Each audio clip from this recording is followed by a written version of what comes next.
오늘 말씀은 창세기 19장 23절에서 29절까지의 말씀입니다.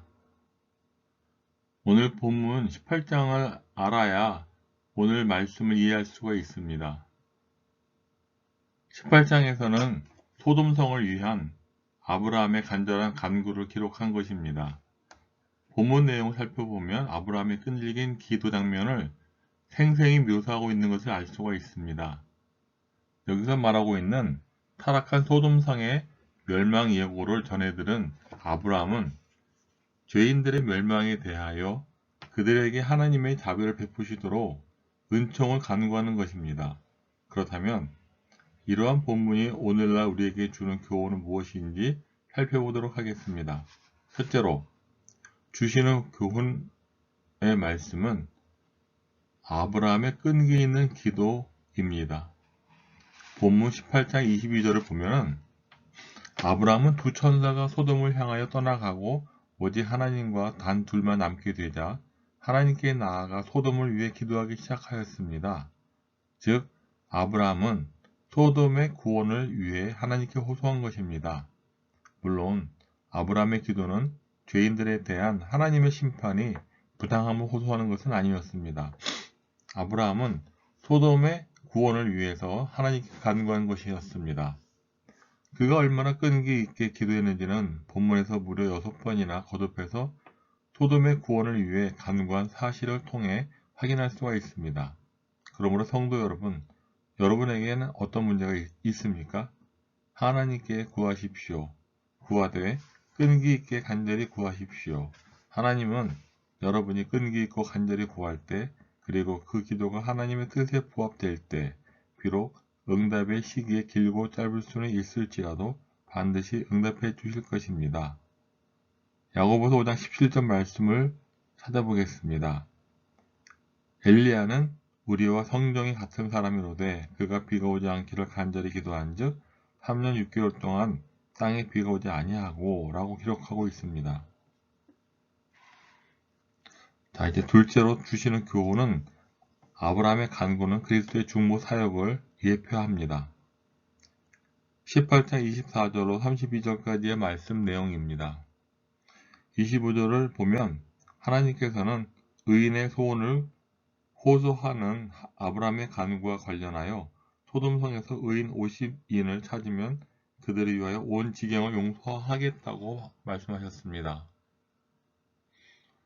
또 28절에서는 의인 45인을 찾으면 멸하지 않겠다고 하셨고 29절에서는 의인 40인을, 30절에서는 의인 30인을, 31절에서는 의인 20인을, 끝으로 32절에서는 의인 10인을 찾아도 소돔을 멸하지 않겠다라고 말씀하신 것입니다.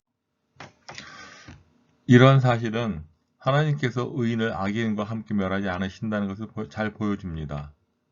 실제로 하나님께서는 소돔에 대한 유황불 심판 가운데서 롯과 그의 두 딸을 구원해 내심으로써 의인을 악인과 함께 멸하지 않는다는 사실을 말씀하셨습니다. 어디 그뿐일까요? 하나님은 세상을 홍수로 멸하시는 가운데에서도 의인 노아와 그의 가족들을 모두 구원하셨습니다. 하나님은 의인과 악인을 정확히 아시는 전지하신 분이며 또한 의인과 악인을 그 행위에 따라 심판하시는 의로우신 분이십니다. 이 세상에 죄악이 관영함에도 불구하고 이 세상이 멸망하지 않고 유지되고 있는 것도 사실은 의인을 위해서 하나님께서 세상에 대한 심판을 유보하고 계시기 때문입니다. 하지만 언젠가 주님이 정하신 때가 되면 이 세상은 멸망하게 되고 또한 그때 모든 인류는 하나님의 심판대 앞에서 하나님의 공의의 심판을 받게 될 것입니다. 그러나 하나님은 양과 염소를 구분하듯 의인과 악인을 구분하시고 그들의 행위대로 보응하시되 의인에게는 영생으로 하시고 악인에게는 영벌로 하실 것입니다. 그런지 성도들은 세상에 살면서 죄의 유혹을 받으나 더욱 삼가하여 자신을 의의 병기로 하나님께 드리기를 힘쓸 뿐만 아니라 악인들로부터 박해를 받을 때에는 장차 있을 하나님의 보응하심을 바라보며 끝까지 믿음을 지켜나가야 하겠습니다. 셋째로 주시는 교훈은 소돔은 멸망할 세상의 예표가 됩니다. 본문 19장을 보면 소돔 사람들은 극히 비도덕적이고 육체적 쾌락만을 추구하는 죄악에 깊이 빠져 있음을 우리가 볼 수가 있습니다. 그들의 생활은 방종하다 못해 변태적이었으며 악을 행하는 데 용감했습니다. 특히 그들은 집단적으로 몰려다니며 공개적으로 범죄를 자행할 정도로 사악하기 그지없었습니다. 실로 그들의 양심은 마비되어 부끄러움을 몰랐으며 오히려 수치스러운 죄악을 드러내는 것을 좋아했습니다. 그러한 의미에서 소돔은 성경에서 하나님의 심판 대상의 전형으로 자주 등장하며 장차 죄악으로 관영하여 멸망할 세상의 예표로 나타납니다. 오늘날 우리가 사는 현 세상은 마치 소돔을 연상케 합니다. 즉, 현대인들은 도덕적, 성적으로 지극히 타락했을 뿐만 아니라 현실의 안일과 쾌락, 그리고 오직 자신의 이기적 목적만을 추구하면서 살고 있는 것입니다. 그런 점에서 볼 때 현 세상은 종말을 그 목전에 두고 있다고 할 수가 있습니다. 본문에서 보듯이 소돔은 죄악이 관영한 도성이었습니다. 이와 관련하여 창세기 13장 13절은 소돔 사람은 여호와 앞에 악하며 큰 죄인이었더라 라고 기록하고 있습니다. 그러한 의미에서 소돔은 성도가 머물러 있어서는 안 될 죄의 자리를 상징합니다.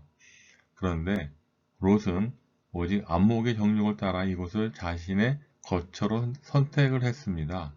그 결과 그는 이방인의 포로가 되고 모든 재산을 잃었다가 아브라함의 도움으로 간신히 구원받는 상황에 처하기도 했습니다. 따라서 그는 자신의 잘못을 깨닫고 이후 죄악이 관영한 소돔을 떠나야 마땅했습니다. 그러나 그는 포로 사건 이후에도 여전히 소돔에 머물러 있었습니다.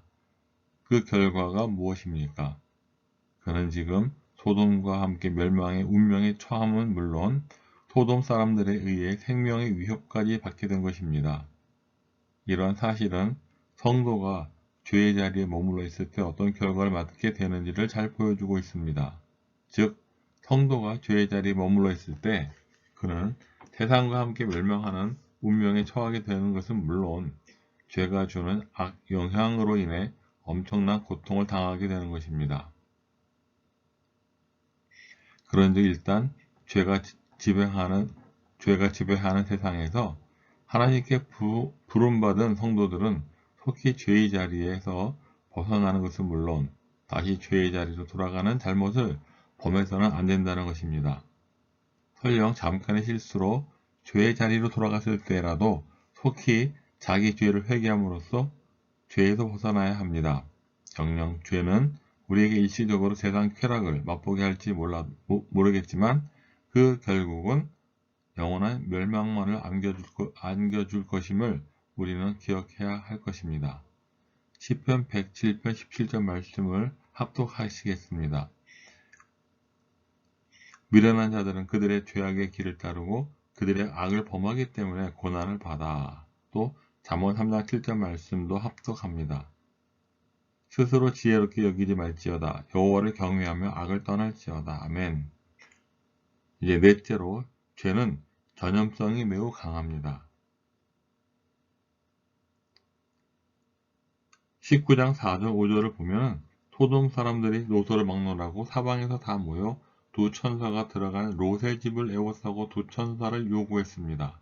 여기서 우리는 노소를 막론하고란 말에 주목해야 합니다. 즉, 두 천사를 요구한 사람들은 어느 특정 연령층이나 특정인들이 아니라 모든 소돔 사람들이었던 것입니다. 이러한 사실은 당시 소돔 사람들의 극악한 타락상과 전면적인 부패상을 적나라하게 보여준다고 하겠습니다. 그렇습니다. 소돔성은 의인 10명이 없어서 멸망할 정도로 모든 가정과 모든 계층의 사람들이 한결같이 죄의 노예가 되어 있었던 것입니다. 이는 죄가 얼마나 전염성이 강한지 잘 보여줍니다. 실로 죄는 다른 그 무엇보다도 강하여 그 영향권 하에 있는 모든 사람을 죄의 종으로 만들어 버립니다. 성도 여러분, 아담 한 사람의 범죄가 낳은 결과를 보십시오. 아담 한 사람의 범죄는 전 인류를 부패하게 하여 죄의 종노릇하게 하였고 결국 죽음으로 몰아넣었습니다. 5절을 보니까 소돔 사람들은 롯을 향하여 그의 집에 들어온 두 사람을 끌어내라고 요구하고 있습니다. 그들이 이처럼 롯에게 두 사람을 요구한 것은 그들과 상관하기 위함이었습니다. 여기서 상관한다는 것은 육체적인 성적 관계를 의미하는 말입니다. 즉 소돔 사람들은 롯의 집을 방문한 두 사람을 자신들의 성적 놀이개로 삼고자 한 것입니다. 특별히 소돔 사람들의 요구는 남자가 남자를 상대하는 남색을 요구하는 것이라는 점에서 지극히 음탕하고 사악한 것이라 아니할 수 없으며 하나님이 정하신 질서와 법을 정면으로 거부하고 파괴하는 사악한 죄라고 하겠습니다. 하나님은 인간을 창조하실 때 오직 한 남자와 한 여자만을 창조하심으로써 일부일처제와 남녀가 결합하여 한 몸을 이루는 결혼제도를 만드셨습니다. 따라서 인간은 오직 한 아내와 한 남편만을 두고 그들로 인해 만족해야 하는 것입니다. 남자가 남자와 여자가 여자로 더불어 성적 관계를 가져서는 안 되는 것입니다. 자기 아내나 남편 이외의 상대와 성적 관계를 갖거나 남자가 남자와 여자가 여자로 더불어 성적 관계를 갖는 동성애 등은 하나님이 세우신 창조 질서와 결혼 제도를 정면으로 부정하고 파괴하는 크나큰 죄악이 되는 것입니다. 바로 그러한 큰 죄를 오늘 본문의 소돔 사람들이 지금 저지르고 있는 것입니다. 6절에서 8절을 보면 롯은 두 천사들을 요구하는 소돔 사람들을 향하여 자신의 두 딸을 내어주는 조건으로 천사들의 안전보장을 요구하는 타협안을 제시하였습니다. 즉 롯은 두 천사의 안전을 자신의 두 딸의 희생을 통해서 얻고자 한 것입니다. 그러나 이는 죄를 죄로 막고자 한 지극히 세속적인 생각의 발로이자 하나님 앞에서 용납될 수 없는 죄로서 결코 좋은 결과를 낳을 수는 없었습니다. 9절을 보십시오. 소돔 사람들은 롯의 그러한 타협안에 오히려 더 크게 분노하며 롯마저 해치려 하지 않았습니까? 10절과 11절에서 하나님의 손길을 또한 보여주셨습니다. 롯을 해하려 하자 10절에서 보면 그 사람들이 손을 내밀어 롯을 집으로 끌어들이고 문을 닫았다고 합니다. 또 문 밖에 무리를 대소를 막론하고 그 눈을 어둡게 하니 그들이 문을 찾느라고 헤매었더라 라고 기록하고 있습니다. 이렇게 롯은 위기에서 구원하시는 하나님의 인도하심 속에서 살았다는 것이죠. 그렇습니다. 죄는 결코 타협으로 해결될 수가 없습니다.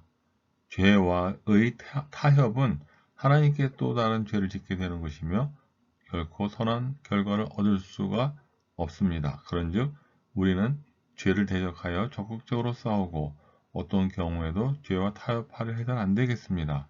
말씀을 마치겠습니다. 사랑하는 성도 여러분, 주님의 재림과 세상의 종말이 임박한 오늘날 이 세상은 더욱더 부패하여 감으로써 마치 저 아브람 당시의 소돔 사람들과 같이 하나님의 진노를 불러일으키고 있습니다.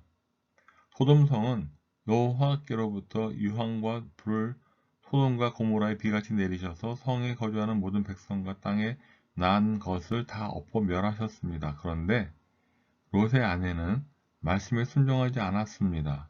17절의 말씀을 보면 돌아보거나 들에 머물지 말고 산으로 도망하여 멸망함을 면하라 라고 하셨음에도 불구하고 롯의 아내는 뒤를 돌아보았습니다. 그 순간에 소금 기둥이 되고 만 것입니다. 분명 가르쳐 주었는데도 불구하고 말입니다. 또한 여호와께서 이 성을 멸하실 것이니 이것을 떠나라고 가르쳐 주었는데도 사위들은 농담으로 여겼다고 합니다. 이로써 그들은 죽음을 자초했다는 것을 우리는 알 수가 있습니다. 이러한 때에 우리 성도들은 어떻게 살아야 하겠습니까? 실로 성도들은 부패한 세상 가운데 살아가고 있지만 세상에 속하지 않고 하나님께 속한 하늘 시민권자들로서 세상을 본받지 말고 하나님의 거룩하심을 쫓아 더욱 성결하고 거룩한 삶을 살아내야겠습니다. 아멘.